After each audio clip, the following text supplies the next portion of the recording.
ইরানের পারমাণবিক স্থাপনা লক্ষ্য করে ইসরায়েলের সামরিক হামলার পর বিশ্বের 15টিরও বেশি দেশ তাদের নাগরিকদের অবিলম্বে ইরান ত্যাগের নির্দেশ দিয়েছে। যুক্তরাষ্ট্র, যুক্তরাজ্য, চীন, ভারত সহ জার্মানি, কানাডা, ইতালি ও অস্ট্রেলিয়া দ্রুত সতর্কতা জারি করেছে। শনিবার সকালে ইসরায়েলি প্রতিরক্ষা মন্ত্রণালয় হামলার সত্যতা নিশ্চিত করে এবং দেশ জুড়ে বিশেষ ও স্থায়ী জরুরি অবস্থা ঘোষণা করেছে।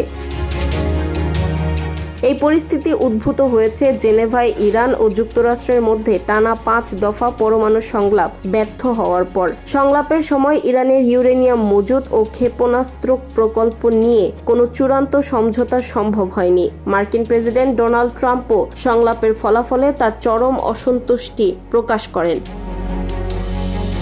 ট্রাম্প প্রশাসন ইতিমধ্যে ইঙ্গিত দিয়েছে, কূটনৈতিক পথ ব্যর্থ হলে সামরিক পদক্ষেপ গ্রহণ করা হতে পারে। মধ্যপ্রাচ্যে ইতিমধ্যেই যুক্তরাষ্ট্র ও ইসরায়েল বিপুল পরিমাণ যুদ্ধ জাহাজ, বিমানবাহী রণতরী ও অত্যাধুনিক যুদ্ধ বিমান মোতায়েন করেছে। অনেক দেশের দূতাবাস কর্মী ও নাগরিকদের নিরাপত্তা নিশ্চিত করতে দ্রুততম সময়ে ইরান ত্যাগের পরামর্শ দিয়েছে। আকাশসীমা ও স্থল পথে যাতায়াত বন্ধ হওয়ার সম্ভাবনা থাকায় সতর্কতা জারি করা হয়েছে। আন্তর্জাতিক মহল ও জাতিসংঘ উভয় পক্ষকে সংযম প্রদর্শনের আহ্বান জানিয়েছে।